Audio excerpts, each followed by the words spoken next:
She sits on the floor, delicately etching the pencil back and forth on the thin paper, transfixed on the bird in the window. She returns a pencil to its tin, takes out a softer one, presses harder. She's had them a week, but already each of the 12 pencils in the pack are half their size. She presses a little too hard, breaks the lead. Beyond her door, she hears her father's voice, raised, a common refrain during his harder weeks. Unperturbed, she hatches and contours the stark image on her writing pad. Spoiling the kids! She sharpens a pencil, considers saying she's sick again, skipping dinner to stay in her room drawing. She knows they will stop yelling when she's in the room. The quiet is worse. Forks scraping plates, teeth scraping forks. No words. Prepare them for the real world. She focuses on the eye. Imagines a point of light. Imagines how the light would bounce and play across the pupil. Real work. A door slams. Carmina's body shudders just a bit, and the pencil goes straight through the paper, through the eye. She inhales, flips the next page of her pad. Quietly, the door to her room opens. Her mother. "How are you, dear?" "I'm fine." Her mother takes the pad from her, grabs her backpack. "It's okay. I'll get you more pencils. But for now, let's pack these things up." "What for? Are we going on a trip?"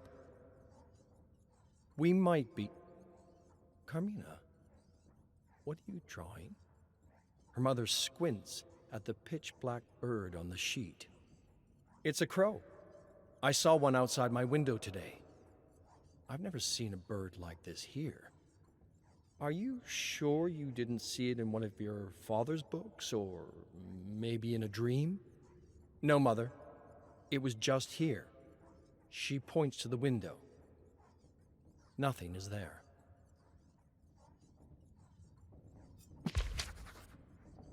"Mina, I don't know this word." Carmina loosens her seatbelt, leans over to Mateus. He points to one of the longer words in his book. "Murcielago." She starts to say it, one syllable at a time, before her father interrupts. "Don't help him."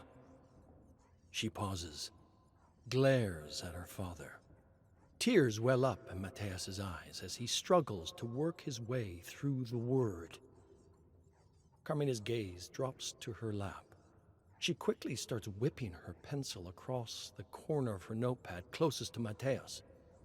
He blinks back the tears as he watches the image form in front of him. The fuzzy torso, the membranous wings, the little ears. "Ah, Murcielago!" He says it too quickly. Carmina's eyes dart up to the mirror again. Her father's eyebrows shoot up in surprise for a moment before furrowing in annoyance.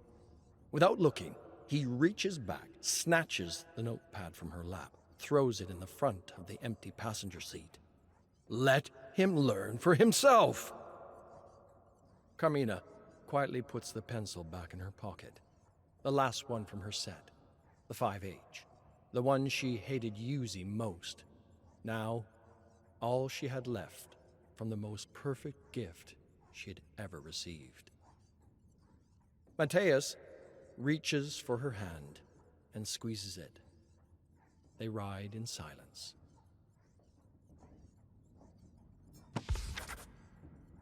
Rain hammers against the windshield of the old car as Carmina's mother drives down the local dirt road. The car's headlights struggle to provide any illumination, as ineffectual as the slim crescent moon above. Mateus gently cries, part scared, part tired. "It's okay, Maddie. We'll find somewhere to sleep soon." The car lurches left and right as her mother struggles to keep it in control. From the opposite direction, a pair of headlights slide into view. She exhales slowly, lets off the gas, loosens her grip on the wheel. The car passes. She exhales again. She reaches back, hands a sandwich to Matty. Carmina squints her eyes as a light flashes against the back of the seat in front of her. The car has turned around. Mom? Shh, Mina.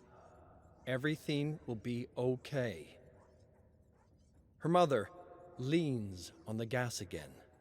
A terrible grinding sound makes Matea start crying again as she awkwardly attempts to switch gear.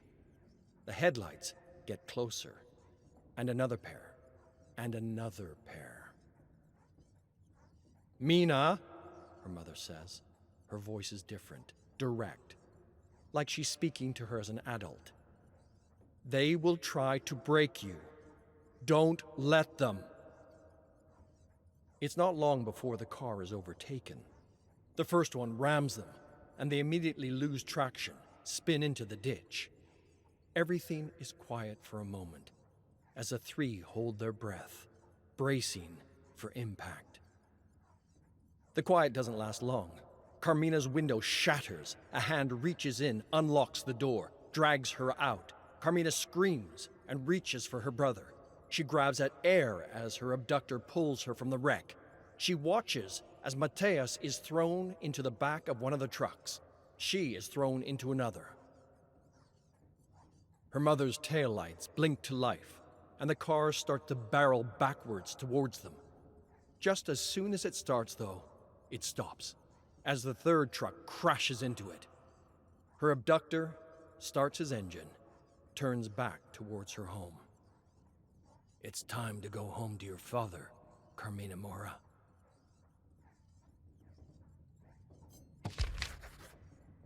Carmina sits alone on the rugged coast and stares out into the bay.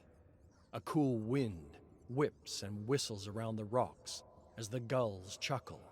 She closes her eyes, takes in a breath of the salty air, lies back on the grass. She lets thoughts of her mother leaving, of her father staying, leave her mind. Focuses on the softness of the grass in her hands. The gentle chattering of the gulls subsides, and a new, less familiar call assaults her ears. A guttural, urgent shouting. She opens her eyes, and for a moment she cannot see clearly, as if she had floated into the clouds above. She sits up and rubs her eyes, and the world comes into view. Gone are the lazily floating gulls. In their place, jagged, pitch-black birds, just like the ones she was sure she had seen outside her house. They shout with an unnerving urgency. She shoots her neck to her left, her right. Hundreds of them, standing all around her, flapping their wings, relentless. Overwhelmed, she grabs her backpack and begins sprinting to her house. She runs and runs until their calls sink under the crashing of the water and the shrieking of the wind. Mina?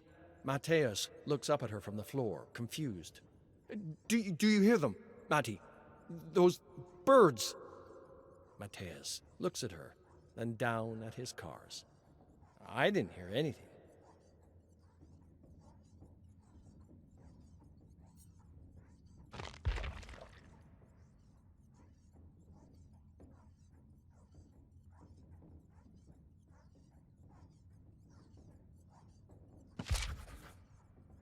Her house sits silent. It has sat silent since Mateus passed. Carmina goes to school. Her father goes to work. Carmina gets home, she eats, locks herself in her room.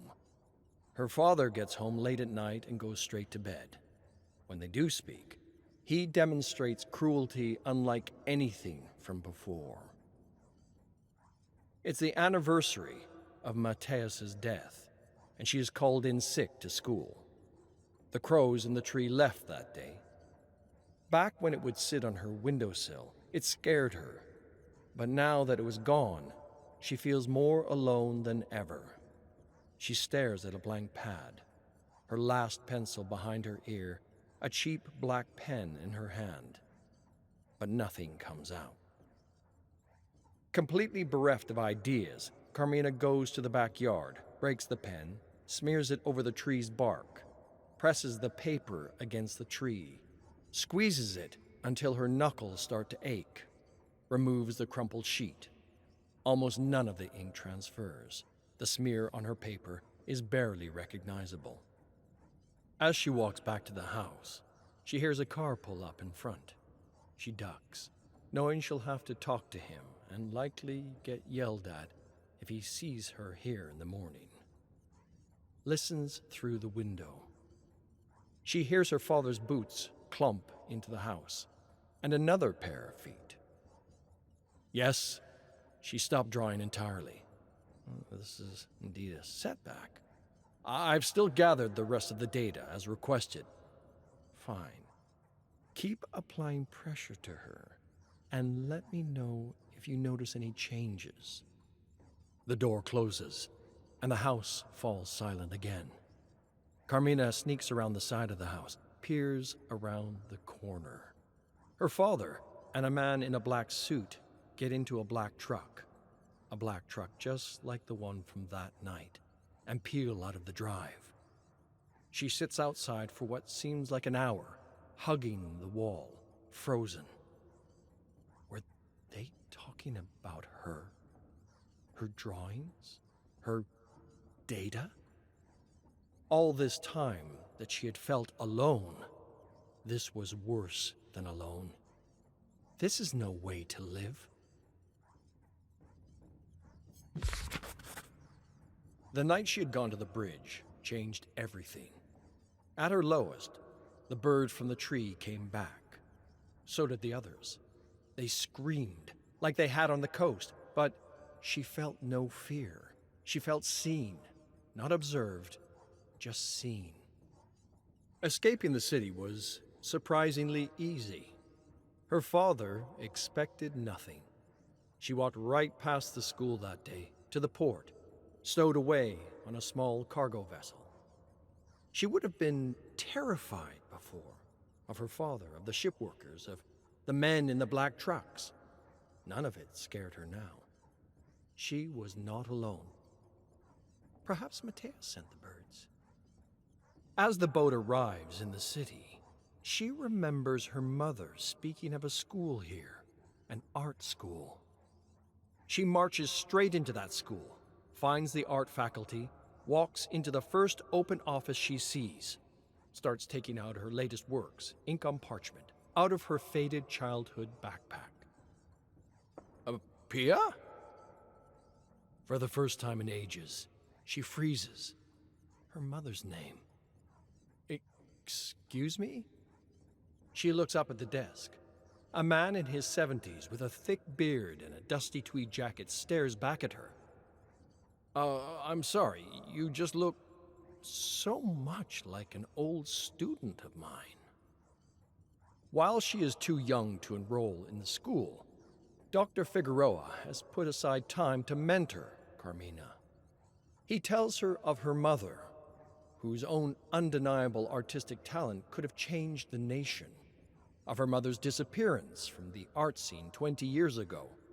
He tells her of the last time he heard from her, a disturbing letter where she admitted she was pregnant and she was terrified what they would do to her child. She learns some formal artistic rules from him, some art history, but she notices he goes out of his way not to instruct her, to let her explore her talent freely. Art like this, he says, could heal the world.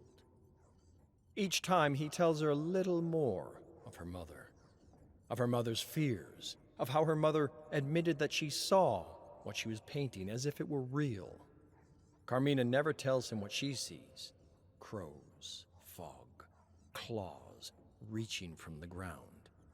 He never asks. She supposes he doesn't need to. She meets with him once a month and lives with a group of radical performance and visual artists south of the school.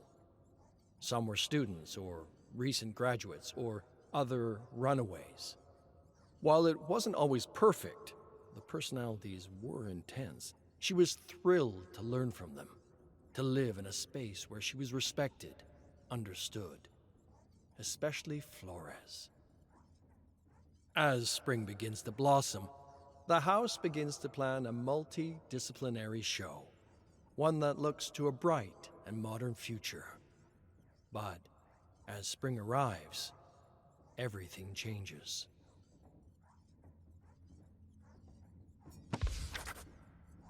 Dr. Figueroa went missing that day. A lot of people did. Carmina knows she'll never hear from him again. Everyone knows. Her new family begins to atomize in front of her eyes, retreating into their individual rooms, their individual practices. Everyone is afraid to express themselves. She desperately tries to reach out to them, first individually, then collectively. The last thing she wants is another quiet home. She organizes a house meeting in the salon. Even Flores slouches in her chair. I want to talk about the show. Tomas, the textile artist and dressmaker, snorts. Ah, Mina, you cannot be serious. Flores tells him not to speak to her like that. The two start shouting at each other. Louis, another painter, tries to get in between them, but only makes things worse. Carmina remembers her parents fighting, the icy silences that followed, that would last for days, weeks, the loneliness she felt. She looks out the large window in front of the house. The trees are blacker than normal. Crows. They begin to caw as well, frantically, rivaling the clamor inside. Louder, more frenetic, like the day on the coast. Enough! Her housemates freeze. She, too, freezes, shocked by the authority in her own voice. The crows immediately stop their racket, and she feels their hundreds of eyes peer intently at her. I spent enough of my life in fear. I won't go back there again.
The boardwalk is flooded with locals and tourists alike, the smell of hot dogs and ice cream floating above the crowd.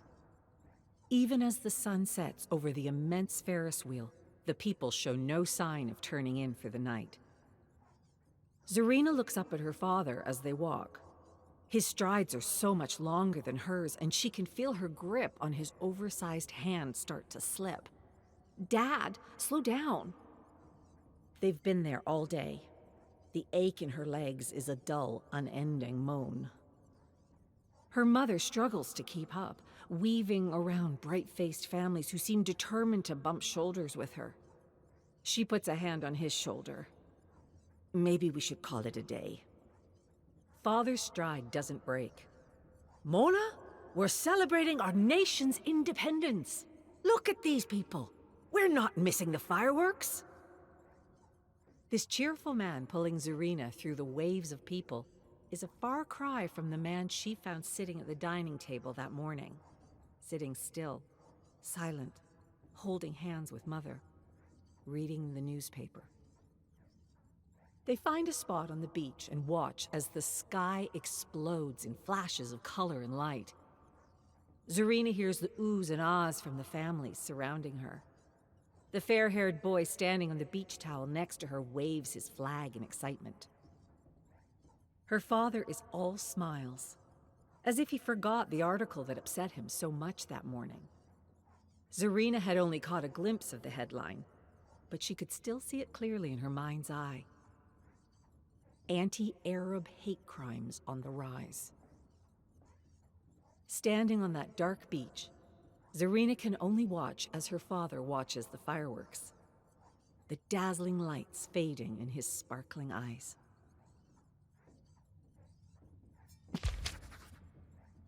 The bus rumbles along Metropolitan Avenue, and the old cemetery comes into view through the broad speckled windows. Her father is in the driver's seat, his eyes fixed on the road. He only breaks his gaze when he makes his stops and says bye to the disembarking passengers.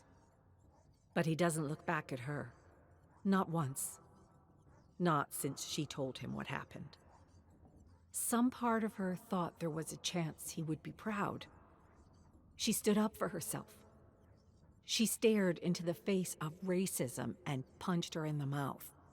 Just one hit, but it was worth it. Bullies like Lindsay need to be dealt with. Otherwise, they win. Her father pulls into the next stop, hitting the brakes a little harder, giving the passengers a jolt. At last, he looks back at her as she stands behind the yellow line. My grandfather told me something when I was a little boy in Beirut. He told me it's better to have 1,000 enemies outside your door than to let even one of them in. Do you understand me? If you allow someone like Lindsay to get in here, he points at his head, or in here, his heart, that is how they win. People get off, people get on. They all wait patiently to get back on the road. Don't forget this, Zarina. Everyone deserves forgiveness, and you deserve peace. As far as he's concerned, the conversation is over. He looks back at the road in front of him. His eyes do not stray again, not until he pulls up next to the familiar block of apartments and says goodbye to his daughter's back. Carmina, welcome home. She freezes at the sound of that name coming from her father's mouth. He's at the dining table, holding a letter from one of her teachers. It was supposed to be a new start at a new school, a new identity. Not Zarina from Lebanon, but Carmina from somewhere. She had done everything she could to keep Carmina a secret. She never brought friends home to meet her parents. She added extra security to her phone and kept her calls quiet. But there's no controlling the mail. Her mother is in the kitchen, slicing marinated chicken with a large knife, staring right at her. I understand why you wanted to dye your hair now. She had chosen her new hair color carefully, studying her face in the mirror to see which color brightened her complexion. This is worse than when I hit Lindsay. She was a racist bully who had it coming. This is me, denying who I am, pretending to be like them. Her parents stare at her, seeing right through her. She's never felt so exposed, laid bare in her shame. She can't restrain the shiver running up and down her body. And then, a smile, a knowing look. This is about what happened with that girl from your old school, isn't it? She tries to find an answer. She stammers, her words stumbling out of the gate. It's okay. If you want to be Carina, you can be Carina. We'll respect it. Your hair looks great, by the way. Her mother drops the chicken in the pan. Dinner will be a while longer. Come in. Stay a while. Carina drops her coat and runs for her room, locking the door behind her. She catches a glimpse of herself in the mirror and runs her fingers through her dirty blonde hair, wishing more than ever to have her natural color back.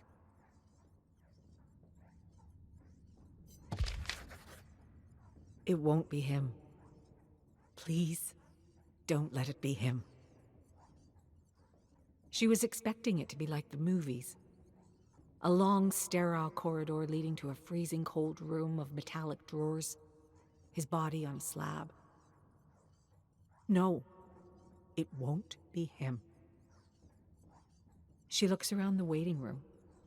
Warm, inviting, well lit. A hole in the drywall crudely patched over. The illusion of comfort. She wants to scream. She will not be taken to her father's body.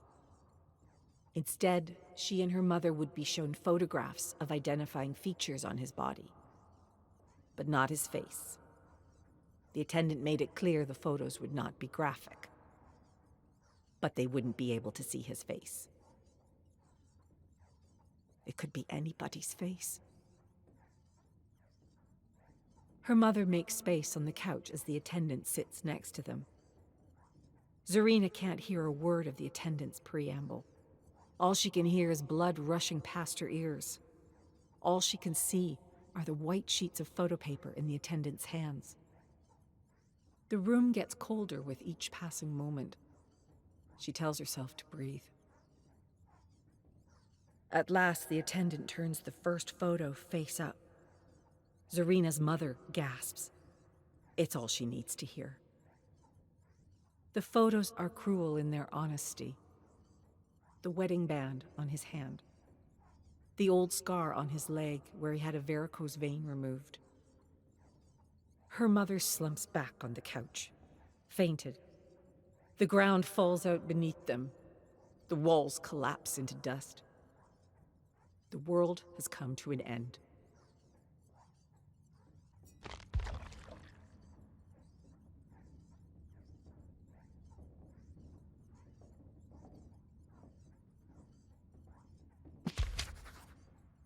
It was 2 years ago to the day that a gang member named Clark Stevenson pushed Ahmed Kassir into oncoming traffic, killing him instantly.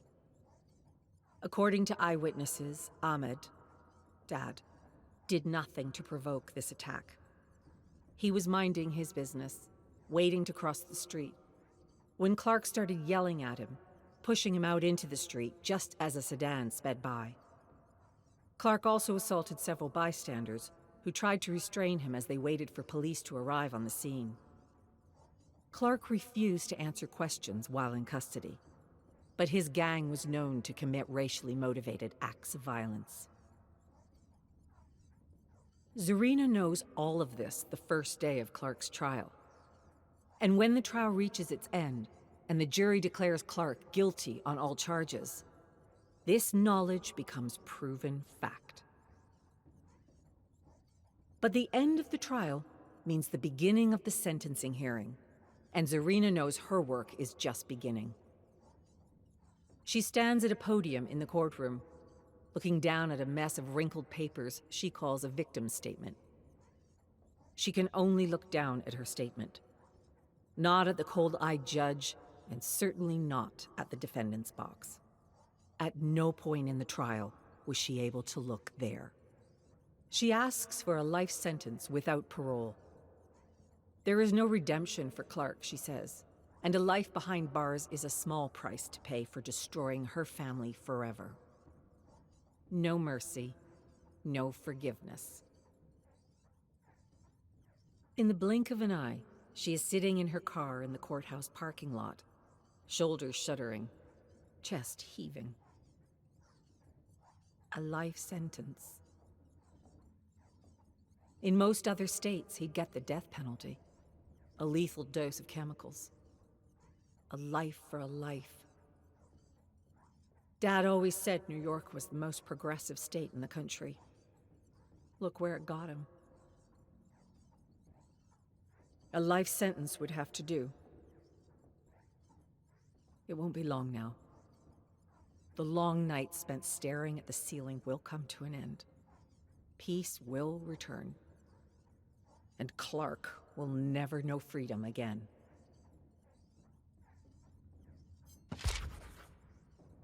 Zarina adjusts her sunglasses.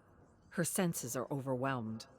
The screaming sun overhead, the roar of cars on the street, the smell of the officer's aftershave. She double-checks her purse to make sure the snatcher didn't take anything. He's sitting on the curb now, a paramedic cleaning his face. He grabbed my purse, I chased after him. He tripped on the sidewalk and fell. That was her story, and the officer didn't question it. It was only that morning that Zarina got the news about Clark's sentence. 20 years, with the possibility of parole after 10. 10 years. The state of New York decided her father's life was worth just 10 years. The purse snatcher lets out a cry as the paramedic bandages his nose. The little rat got off easy. Zarina can't hide the disdain on her face. The officer puts his notepad in his pocket. Ma'am, it's all right. I would be angry too. But she can't stop staring at the little rat sitting on the curb, pressing gauze into his nose. Her eye twitches. He would have had a lot worse than a bloody nose if this officer hadn't been walking his beat. Brooklyn used to be her home. But it's been years since she felt that way. Years of feeling angry and alone. The officer asks if Zarina would like to press charges. She answers without hesitation.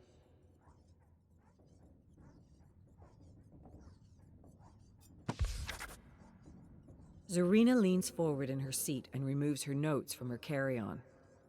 She discreetly sets the photographs aside and puts them back in her bag. Too graphic for Coach. She doesn't know how a transfer from New York to Nebraska was authorized. Her research found that Clark Stevenson was born in Lincoln and still had family there. The irony of Clark wanting to be close to his family leaves an acidic taste in her mouth. The plane hits turbulence and her cup of soda water nearly spills. Her chest tightens, her breath lodging itself in her throat. Perhaps it's a sign.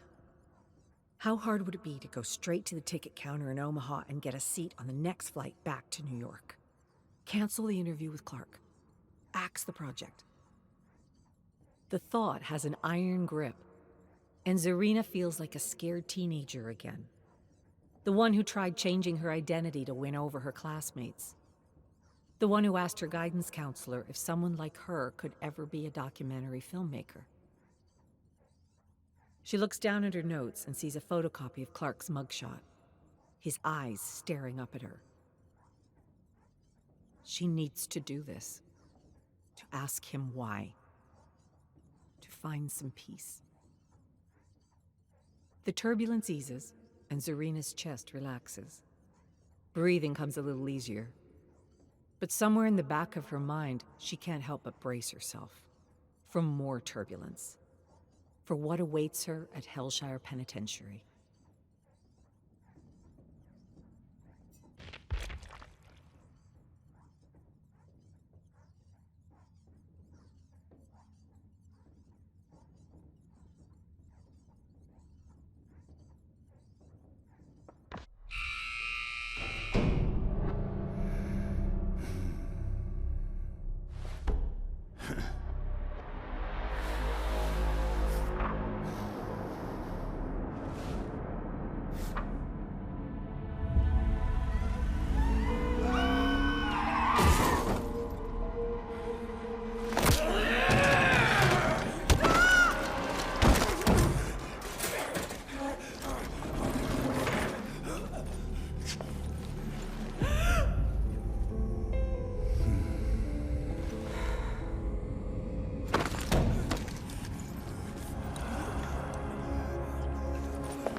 Arcus 10190. I was lured by a gleaming light in the distance that caught my attention in the otherwise perfect darkness. I went to investigate, and it wasn't until the mouth of the cave I had stepped into closed that I realized my mistake. I had entered a Balzagar, a giant worm of the void, which Bara often writes about in his earlier work for serial magazines. In his stories, the creature is often hunted by survivors, as its blood can be used as a type of fuel for makeshift vehicles and mechanisms. Lucky for me, I remembered one story where a survivor in a similar situation found a sword to hack his way out of the creature before suffering an agonizing death in a bubbling pit of acid. Remembering the story, I quickly scanned my surroundings and spotted an axe. With a great sense of urgency, I yanked it out of the skeleton's hands and hacked away as massive tendrils from its digestive tract tried without success to pull me into its stomach. I undoubtedly survived the ordeal and collected a sample of its blood to analyze its curious properties. The truth be told, it's hard to believe I'm still alive. My research has clearly paid off in countless ways. How many times have I been inspired by the events of a seemingly random story, I cannot say. More than I can remember, to be sure.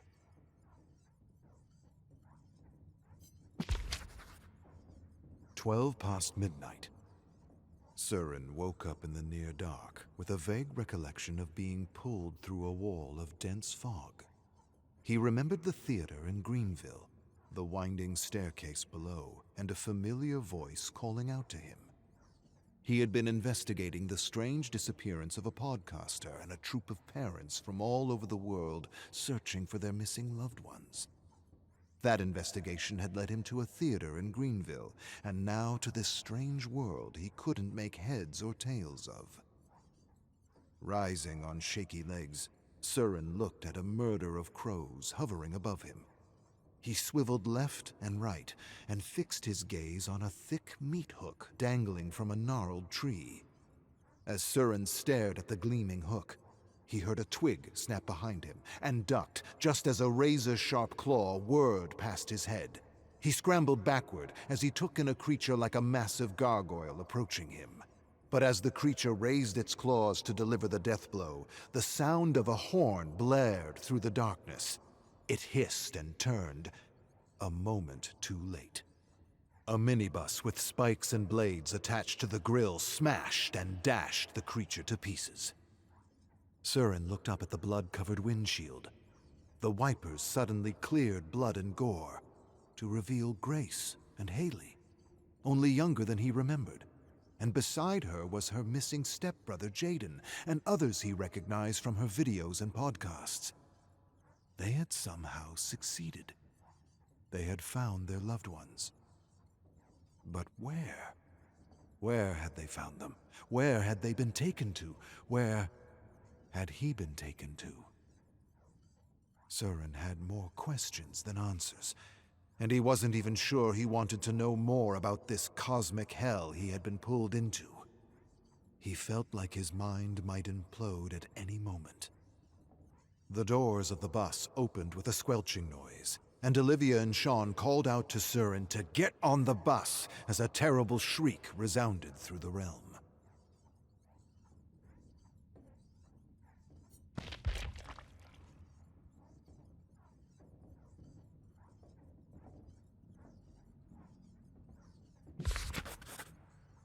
The Magnificent Maurice, 3. And that apparently wasn't that. The pups ignored my every attempt to scare them away and followed me through the woods, across a meadow, and all the way to the edge of a small town. I stood in the darkness staring at the glowing orange lights in the distance like fireflies. Tired, I laid down, closed my eyes, and tried to forget everything at the farm. Then I started when I felt something small push against my side. I turned with eyes wide open to see the pups curling up beside me to keep warm. "Didn't I tell you to stay away?" "Yep," they each replied in turn. I sighed and closed my eyes again. I was too tired to protest, and so I just wished them a good night. I dreamed of my mother and didn't want to wake up. I wanted to live in that dream. When I finally drifted back to reality, it was morning, and the pups were already gnawing on bones and slurping spaghetti and all kinds of other waste they had pulled out of someone's trash. I helped myself to a few rotten apples. When I was done, I stood and told them quite frankly that I didn't know anything about dogs and that I didn't know what to do with them.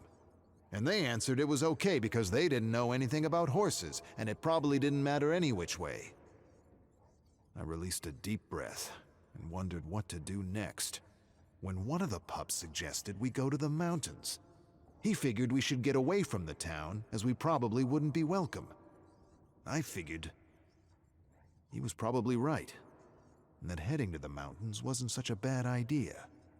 And so the pups charged for the mountains, but stopped suddenly when they realized I was hesitating.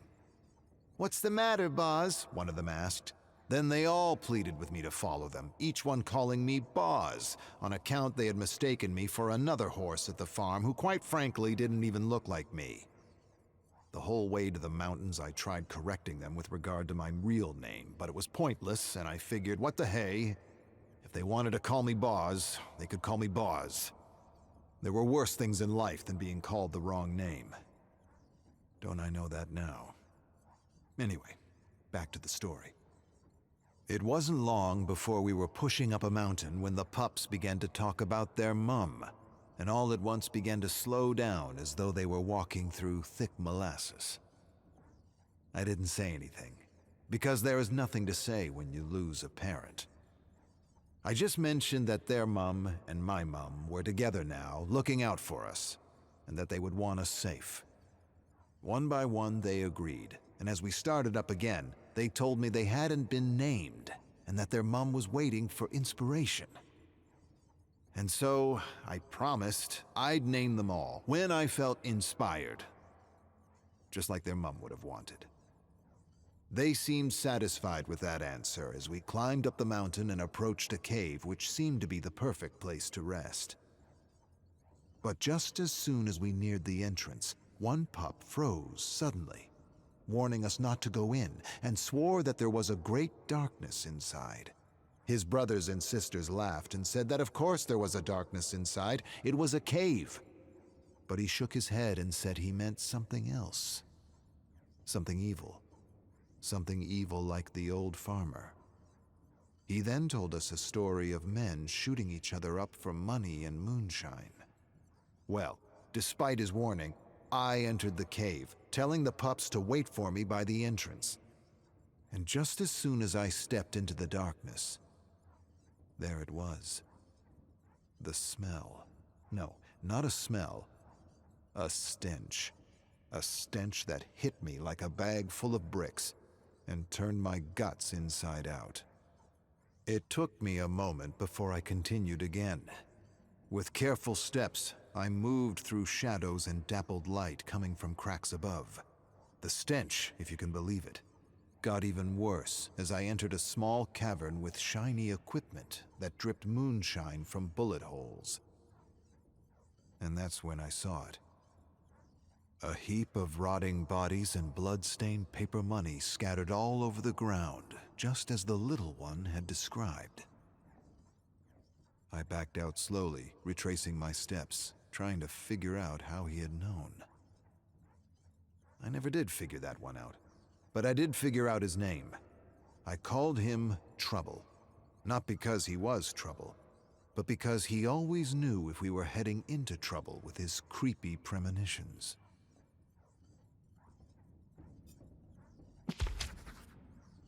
Saga of the Red Crane, the Lost Realm of the Nine. Saku stood before a mountain of solid black rock. She stepped over the charred remains of hundreds of unlucky seekers who had found an untimely and gruesome end trying to enter the Lost Realm. She stared down at her map and the symbols she had discovered throughout her seemingly endless journey to find a way out of this living prison.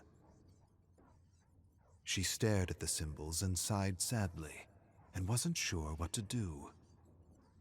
She wished her friend was still with her. He would have ideas. He would know what to do. He had a much better understanding of this dark world than she ever did. He would know if she had chosen the right symbols and ordered the correct sequence. They had talked often about the past, and they had discussed the stories and the notes they had gathered, and he seemed to know what parts were relevant and what parts weren't. But he wasn't with her anymore, and there was nothing she could do about that now. With a sigh, she collected a stone from the grasp of a skeleton, and she began to etch a sequence of 9 symbols in the wall before her. She carved the sequence 9 times, and soon found herself staring at the arcane patterns, waiting for something to happen. But nothing happened. At least, she thought, she was still alive. That meant she had etched the correct sequence. And then, remembering a moment in a story she had discarded as irrelevant, she heaved a deep breath and held it as she visualized a doorway that would lead her back home. Then she released her breath over the wall. As Saku breathed life over the patterns, the symbols illuminated, and white smoky mist suddenly rose from the ground to engulf her. Moments later, the symbols faded and the mist dissipated to reveal a doorway into the heart of the mountain. She stared at the doorway with disbelieving eyes. She had been waiting for this moment for what felt like an eternity. With cautious steps, she inched forward and gazed into the cavern beyond the doorway where a narrow bridge disappeared into an ocean of white mist.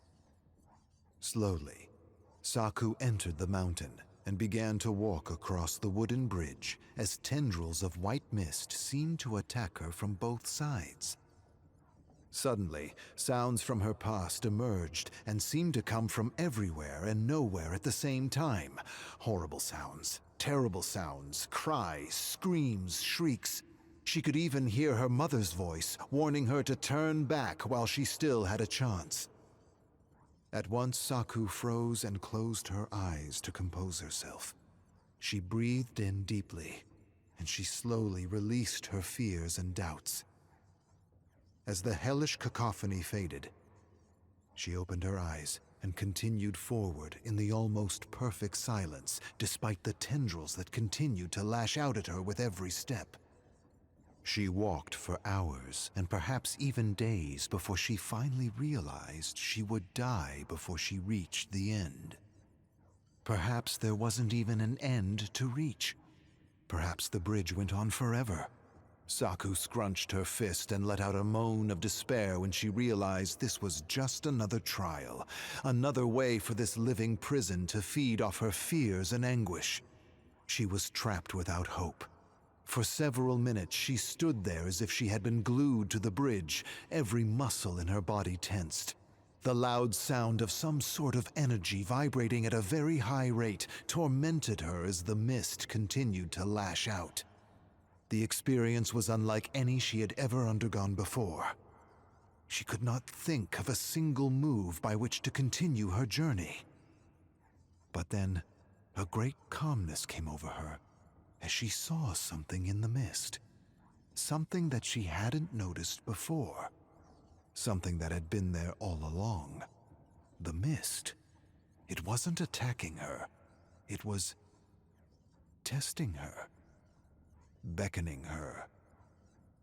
Saku laughed out loud with the realization the tendrils weren't a warning to stay out, but an invitation to come in. She could see it clearly now, and she could see how they were trying to prevent her from continuing forward because she was going the wrong way.